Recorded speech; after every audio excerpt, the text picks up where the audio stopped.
Good morning, girls. So, next we can see what is lifting the corporate wheel. അപ്പോൾ corporate വെയിൽ എന്ന് പറഞ്ഞിട്ടുണ്ടെങ്കിൽ എന്താണെന്ന് വെച്ചാൽ നമ്മൾ പഠിച്ചു കഴിഞ്ഞ് കമ്പനി എന്ന് പറയുന്നത് എന്താ? Company is regarded as A separate legal അല്ലെങ്കിൽ ആർട്ടിഫിഷ്യൽ പേഴ്സൺ. അതായത് in the ice of law company has A separate legal entity. അതായത് ഇപ്പം കമ്പനീൻ്റെ പേരിൽ എന്തെങ്കിലും കേസ് വരികയാണെങ്കിൽ കമ്പനിയിലെ മെമ്പേഴ്സ് അല്ല ലയബിൾ ആവുക, അതൊക്കെ കമ്പനിയാണ്. അപ്പോൾ നമ്മൾ പഠിച്ചിട്ടുണ്ട് കമ്പനീൻ്റെ പേരിൽ കേസ് എടുക്കാനും പറ്റും, കമ്പനീൻ്റെ പേരിൽ കേസ് കൊടുക്കാനും പറ്റും, അങ്ങനെയൊക്കെ നമ്മൾ പഠിച്ചു കഴിഞ്ഞു. അന്നപ്പം കോർപ്പറേറ്റ് വെയിൽ എന്ന് പറഞ്ഞിട്ടുണ്ടെങ്കിൽ അതാണ് സംഭവം. എന്താണ്? ദർ ഇസ് എ വെയിൽ, VEIL ആണ്. വെയിൽ എന്ന് പറഞ്ഞിട്ട് എന്താണെന്ന് വെച്ചാൽ കേർട്ടൻ അല്ലെങ്കിൽ ഒരു പാർട്ടീഷൻ ഉണ്ട് എന്നാണ് പറയുന്നത് between the company and the members. Okay, അപ്പം hence company is distinct from the members of the company. All dealings with the company will be in the name of the company and not in the name of the parties or persons behind the company. മനസ്സിലായല്ലോ? അപ്പോൾ എന്ത് പ്രശ്നം ഉണ്ടെങ്കിലും കമ്പനീൻ്റെ പേരിലേ വരുള്ളൂ, അല്ലാണ്ട് അതിലുള്ള ഓരോ മെമ്പറെ പേരിൽ ഒരു പ്രശ്നം വരാൻ പോണില്ല. അപ്പം അങ്ങനെയുള്ള ആ ഒരു പാർട്ടീഷനെയാണ് കോർപ്പറേറ്റ് വെയിൽ എന്ന് പറയുന്നത്. മനസ്സിലായല്ലോ? അപ്പം ചില കേസിൽ എന്താവും എന്നറിയോ, ഈ കോർപ്പറേറ്റ് വെയിൽ, അതായത് സാധാരണ എങ്ങനെയാണെന്ന് വെച്ചാൽ ദ ഡോക്ട്രിൻ ഓഫ് അല്ലെങ്കിൽ ദിസ് ഡോക്ട്രിൻ അല്ലെങ്കിൽ പ്രിൻസിപ്പിൾ പറയുന്നത് എന്താണെന്ന് വെച്ചാൽ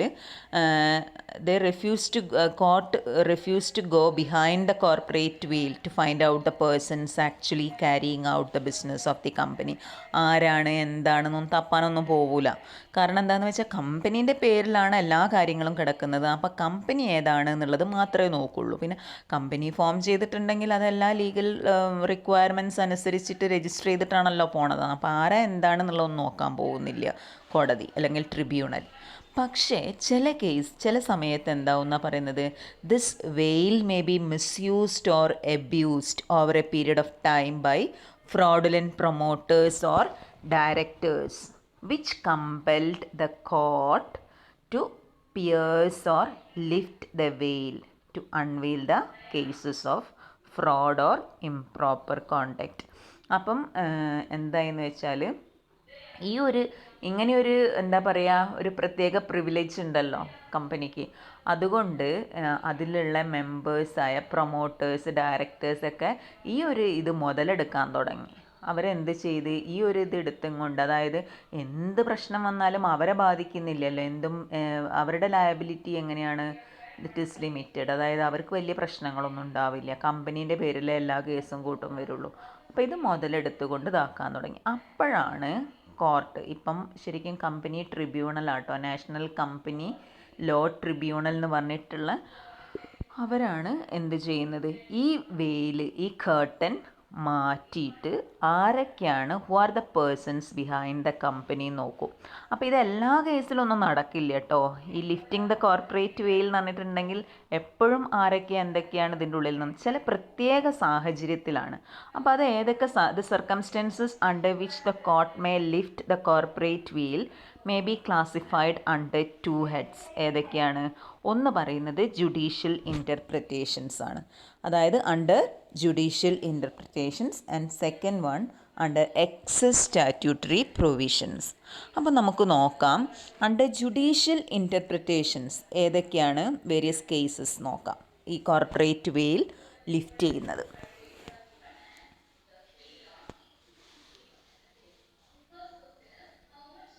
അപ്പം അതിൽ ഫസ്റ്റ് വരുന്നത് പ്രൊട്ടക്ഷൻ ഓഫ് റവന്യൂ ആണ്. അപ്പോൾ പ്രൊട്ടക്ഷൻ ഓഫ് റവന്യൂ എന്ന് പറഞ്ഞാൽ എന്താണെന്ന് വെച്ചാൽ, കോടതിക്ക് തോന്നുക, court may ignore the corporate entity of a company where it is used for tax evasion. അതായത് കമ്പനി എന്താണ് ഈ ടാക്സ് ഇവേഷൻ, തട്ടിപ്പ് നടത്തൂല ടാക്സിലൊക്കെ, അപ്പോൾ അതിനൊക്കെ വേണ്ടിയിട്ടാണ് കമ്പനീൻ്റെ ലക്ഷ്യമെങ്കിൽ, അങ്ങനെയാണെങ്കിൽ കോടതി എന്ത് ചെയ്യുന്ന പറയുന്നത്, ഈ കോർപ്പറേറ്റ് വെയിൽ ലിഫ്റ്റ് ചെയ്യും. ഇതിൻ്റെ ഉള്ളിൽ ആരൊക്കെയാണെന്ന് അറിഞ്ഞിട്ട് ആരൊക്കെയാണ് ഇതിന് റെസ്പോൺസിബിൾ എന്ന് നോക്കിയിട്ട് അവർക്കെതിരെ കുറ്റം ചുമത്തും. മനസ്സിലായല്ലോ? അപ്പോൾ to prevent tax evasion, sometimes a company may be formed as a means of avoiding tax due to the government എന്നാണ് പറയുന്നത്. അപ്പോൾ court may lift this veil when there is a late evasion of tax under the pretext of the legal entity of the company. ഇനി രണ്ടാമത്തൊരു case പറയുന്നത് prevention of fraud or improper conduct. അതായത് ഇതേപോലെ തന്നെ legal personality of a company may also be disregarded in the interest of justice where the machinery of incorporation has been used to some fraudulent purpose like defrauding creditors or to avoid legal obligation. കോടതിക്ക് തോന്നുകയാണ് company register ചെയ്തിരിക്കുന്നത് എന്ത് ലക്ഷ്യത്തോടു കൂടിയിട്ടാണ്, ചില പ്രത്യേക നിഗൂഢ ലക്ഷ്യങ്ങളോട് കൂടിയാണെന്ന് കമ്പനിക്ക് തോന്നിയിട്ടുണ്ടെങ്കിൽ, സോറി കോർട്ട് അല്ലെങ്കിൽ ട്രിബ്യൂണലിന് തോന്നിയിട്ടുണ്ടെങ്കിൽ ട്രിബ്യൂണൽ എന്ത് ചെയ്യുന്ന പറയുന്നത്, ഈ ഒരു ഈ കേർട്ടൺ ഒന്ന് മാറ്റിയിട്ട് നോക്കും ആരൊക്കെയാണ് അതിൻ്റെ ഉള്ളിലുള്ള ആളുകൾ, ഇതിന് റെസ്പോൺസിബിൾ ആയിട്ടുള്ള ആളുകൾ, അവർക്കെതിരെ നടപടി എടുക്കും. മനസ്സിലാവുന്നുണ്ടോ ഞാൻ പറയുന്നത്? അപ്പം എന്തിനു വേണ്ടിയിട്ടാണ് ജുഡീഷ്യൽ ഇൻ്റർപ്രിറ്റേഷനിൽ വരുന്ന ഒരു പോയിൻ്റാണ് for preventing fraud or improper conduct. അതായത് the court may also lift the corporate veil where a company is formed അല്ലെങ്കിൽ registered to defraud the creditors or to defeat the provisions of any law, okay, or to avoid any legal obligations. ഇനി നമുക്ക് വരുന്നത് third point, determination of the enemy character of a company. Enemy character of a company എന്ന് പറഞ്ഞാൽ ചിലപ്പോൾ company എങ്ങനെയായിട്ട് കണക്കാക്കും, company may assume enemy character. ചിലപ്പം കോർട്ടിന് എന്താ പറയുക, ഒരു സംശയം തോന്നും. അതായത് when a company is suspected of being owned and controlled by enemies. മനസ്സിലായല്ലോ? The court may lift the corporate veil and examine the persons constituting it. അങ്ങനെ ഒരു ശത്രുക്കളാണോ ഈ കമ്പനി നടത്തുന്നത്, ശത്രു രാജ്യത്തിലുള്ള ആളുകളാണോ ഈ കമ്പനി നടത്തുന്നത് എന്നുള്ളൊരു സംശയം വന്നു കഴിഞ്ഞാലും ആരൊക്കെയാണ് ഇതിൻ്റെ ഉള്ളിൽ എന്നുള്ളത് അറിയാൻ വേണ്ടിയിട്ട് court may lift the corporate wheel. This is particularly necessary during the times of വാർ കേട്ടോ, ശ്രദ്ധിച്ചോളാം. ഇനി next one is where the company is a shame. company is a shame എന്ന് പറഞ്ഞാൽ എന്താ? The court also lift the veil where the company has been formed for some fraudulent purpose or is a shame എന്നാണ് പറയുന്നത്. അപ്പം വല്ല അങ്ങനത്തെ fraudulent പേർപ്പസിനാണ് company form ചെയ്തതെന്ന് തോന്നിയിട്ടുണ്ടെങ്കിലും, അങ്ങനെ ഒരു ഇതായിട്ട് കമ്പനിക്ക് കോർട്ടിന് തോന്നിയിട്ടുണ്ടെങ്കിലും they may lift the corporate veil. The next one, company avoiding legal obligations. അതായത് where the use of incorporated company is made to avoid legal obligations, the court may disregard the legal personality of the company and proceed on the assumption as if the company existed. അപ്പോൾ legal obligations പാലിക്കുന്നില്ല അങ്ങനെയൊക്കെ തോന്നിയാലും കോടതി എന്താക്കുന്ന പറയുന്നത്, they may lift the corporate wheel. Then company acting as agent or trustee of the shareholders. അതായത് where a company is acting as agent for its shareholders, the shareholders will be liable for the act of the company എന്നാണ് പറയുന്നത്. ആ സമയത്തും the veil may be lifted to make these persons liable for the company's act. The next, avoidance of welfare legislation. Avoidance of welfare legislation is as common as avoidance of taxation എന്നാണ് പറയുന്നത്. And approach to the court in considering problems arising out of such avoidance is generally as same as avoidance of taxation. അപ്പം ഈ statutory obligations ഒക്കെ ഉണ്ടാവില്ല, when a company tries to avoid statutory obligations towards employees, court may order to lift the corporate veil എന്നാണ് പറയുന്നത്. Last one, protecting public policy. അപ്പോൾ the court invariably lift the corporate veil to protect the public policy and prevent transaction contrary to public policy. അതായത് public policy, പൊതു നയങ്ങളുണ്ടെങ്കിൽ അത് protect ചെയ്യാൻ വേണ്ടിയിട്ടും, അതേമാതിരി in order to prevent transactions contrary to public policy the court lift the corporate veil എന്നാണ് പറയുന്നത്. അപ്പോൾ ദീസ് ആർ ദ സർക്കംസ്റ്റൻസസ്. അതായത് ഏതിലാണ് വരുന്നത്? Under judicial interpretations the corporate veil of a company is lifted.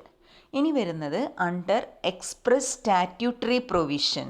അപ്പോൾ സ്റ്റാറ്റ്യൂട്ടറി പ്രൊവിഷൻസ് നോക്കാം. അതായത് the വെയിൽ of corporate personality may be lifted under express statutory provisions of companies act 2013. അപ്പോൾ 2013 എന്താ പറയുക, സ്റ്റാറ്റ്യൂട്ടറി പ്രൊവിഷൻസിൽ എക്സ്പ്രസ് ചെയ്യുന്നുണ്ട്. എന്തൊക്കെയോ കുറേ മാനദണ്ഡങ്ങൾ പറയുന്നുണ്ടല്ലോ അതിലുള്ള ഓരോ. അതിന് വിരുദ്ധമായിട്ട് കമ്പനി ഫോം ചെയ്യുമോ അങ്ങനെ എന്തെങ്കിലും ചെയ്യുകയാണെങ്കിലും എന്താക്കുന്ന പറയുന്നത് the court may lift the corporate wheel. അപ്പോൾ അത് ഏതൊക്കെ കേസസ് ആണ് നോക്കാം. അണ്ടർ സ്റ്റാറ്റ്യൂട്ടറി പ്രൊവിഷൻസിൽ വരുന്നത് ഇതൊക്കെയാണ്. ഏതൊക്കെയാണ്? First one, punishment for incorporation of company by furnishing false information. അതായത് കമ്പനി ഇൻകോർപ്പറേറ്റ് ചെയ്തിരിക്കുന്നത് ഫോൾസ് ഇൻഫർമേഷൻ കൊടുത്തുകൊണ്ടാണ്. തെറ്റായ എന്താ പറയുക ഇൻഫർമേഷൻസ് ആണ് പ്രൊവൈഡ് ചെയ്തിരിക്കുന്നത് കമ്പനി രജിസ്റ്റർ ചെയ്യാൻ വേണ്ടിയിട്ട്. അങ്ങനെയാണെങ്കിൽ എന്ത് ചെയ്യുന്ന പറയുന്നത് court may lift the corporate wheel. അപ്പം ഇങ്ങനെ പറഞ്ഞിട്ടുണ്ടെങ്കിൽ എന്താണെന്ന് വെച്ചാൽ, where a company has been got incorporated by providing false information or by suppressing any material fact or information in any of the document or declaration, the tribunal may, on application made to it, pass an order for winding up of the company. അപ്പം ട്രിബ്യൂണലിൻ്റെ ശ്രദ്ധയിൽ ഇത് പെട്ടിട്ടുണ്ടെങ്കിൽ, ഇപ്പം membership അങ്ങനെ എന്തെങ്കിലുമൊക്കെ ഉണ്ടാവുമല്ലോ. അപ്പം അതിന് വിരുദ്ധമായിട്ട് statutory പ്രൊവിഷൻസിന് വിരുദ്ധമായിക്കൊണ്ട് എന്തെങ്കിലും ചെയ്തിട്ടുണ്ടെങ്കിൽ കോടതിൻ്റെ ശ്രദ്ധയിൽപ്പെട്ടാൽ ഉടനെ എന്ത് ചെയ്യും? they will pass an order for winding up of the company. The next, fraudulent application for removal of name. Fraudulent application for removal of name എന്ന് പറഞ്ഞാൽ ഇതേപോലെ തന്നെ കോടതി കണ്ടുപിടിക്കുകയാണ്. an application by a company has been made with the object of evading the liabilities of the company or with the intention to deceive the creditors or defraud any other person. അതായത് ഈ കമ്പനീൻ്റെ ലക്ഷ്യം എന്ന് പറയുന്നത് എന്താണ്? Fraudulent ആണെന്ന് തോന്നിയിട്ടുണ്ടെങ്കിൽ എന്താക്കുന്ന പറയുന്നത്, in such case the court അല്ലെങ്കിൽ tribunal may declare those who are responsible for such conduct personally liable for all the debts of the company. Okay, അടുത്തത് ലാസ്റ്റ് പോയിന്റ് വരുന്നത് liability for fraudulent conduct of business. അതായത് if in the course of winding up of the company it appears that any business of the company has been carried on with the intent to defraud creditors of the company or any other persons or for any fraudulent purpose, the tribunal on the application of the official liquidator or the company liquidator may, if it think it proper to do so, declare that any person who is or has been a director or manager or any other person who were knowingly parties of this conduct, അല്ലെങ്കിൽ ആരൊക്കെയാണ് അതിന് responsible ആയിട്ടുള്ളത്, അവർ എന്ത് ചെയ്യുന്ന പറയുന്നത് they are personally liable for all or any of the debts or any other liabilities of the company. അപ്പം ഈ 3 കേസസിലാണ് statutory provision